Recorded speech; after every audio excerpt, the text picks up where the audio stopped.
Alright, welcome back to another league race. This time we're with the Masters Championship, TMC, and this time we are here for round number 9 in the beautiful Silverstone. I have to say I do love this track. Straight into quali, a bit of a preface here. This is my last run. I went wide on that at Stowe, and so I aborted the lap because I didn't want to, and I don't think I gained an advantage anyways on that part, but I just did it just in case. I went for another run. I had the time in the pocket, and I'm going to stay on board for this lap because this might be one of the best laps I've pulled out of my ass, I have to say, in TMC, certainly, and even league racing. Like, it was just, I'm going to absolutely nail it. So I'm in P11, my banker was at 28.1, and I have to say, the lap looked like it could be something good when I was already, like, I was teetering already on the purple first sector in my first run, but being like almost like 2.5 tenths up almost and through the first sector, I thought, okay, this could be something special. So kept with it. It wouldn't have bothered me too much if I was outside the top 10 anyways, because it's a one-stop race regardless. But anyways, push up to 8th, coming through Cops, the old turn 1, swing it in. Setup felt really nice, I have to say, for quali, and they just absolutely fling it through Maggots, Beckett's and Chapel. Downshift to 6th, to 5th. I'm already nearly half a second up on this lap, and I thought, oh, this could be the one. This could be the one.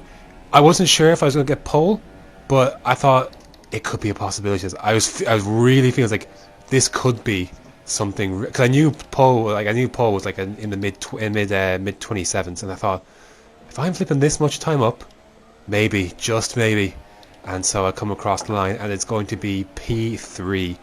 Absolutely incredible stuff. Oh my god. What a lap.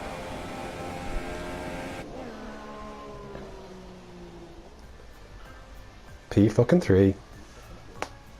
What a lad. Look at that shit. Look how close I am. That was on the second lap of Super Softs as well. Whew. Oh, I was struggling there. What a fucking lap. Oh, me heart. Yeah, a fantastic lap, I have to say. We'll have a quick look at the standings. I'm there at P7 on 38 points, and just being consistent. That's what it's all about. Like, I'm not the quickest driver in the world, but look, I'm always there to pick up the pieces, and that's what I think that consistency is what really helps me, as well as some decent speed. And then Haas there in 4th on 72 points.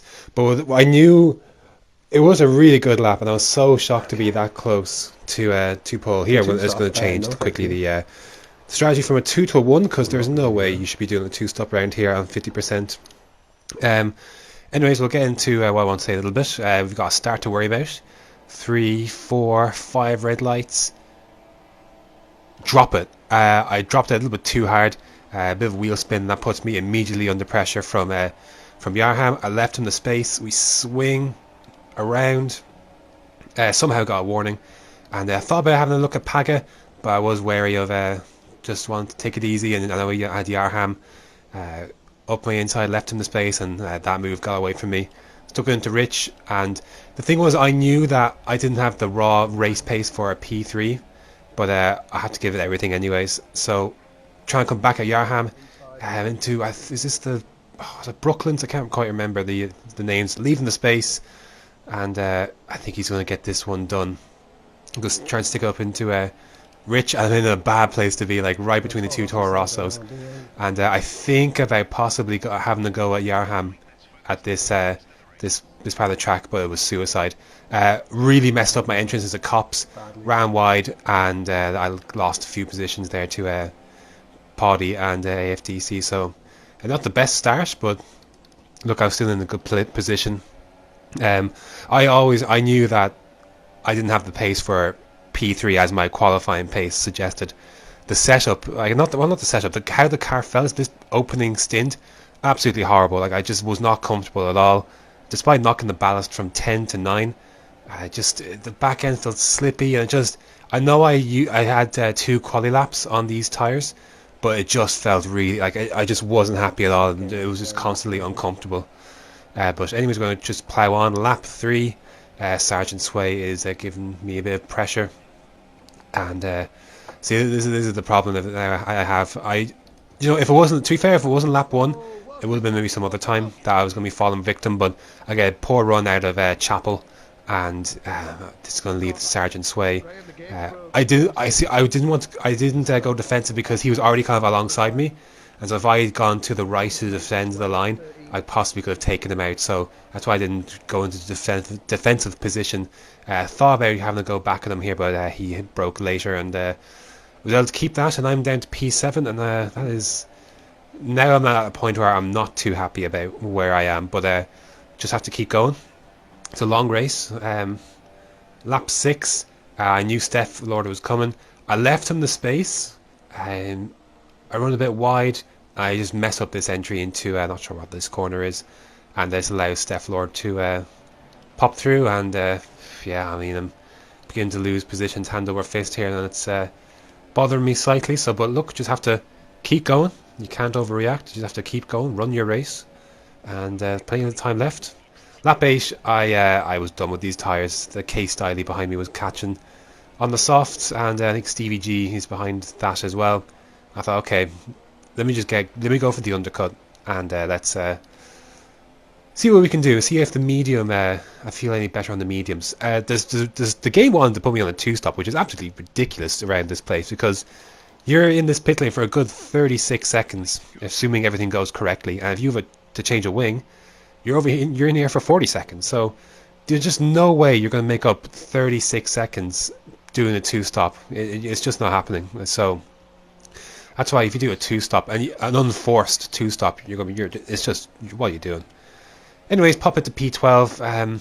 A lot of race to go, but I knew there would be chances for me at some point later with other people stopping and the such, and just have to focus what I'm doing. And here Sergeant Sway pops back in front of me.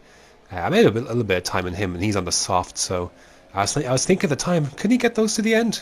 But we'll wait and see. So that's lap 12. Lap 17, K-Styley pops behind me on the. So he's behind me when I came into the stops.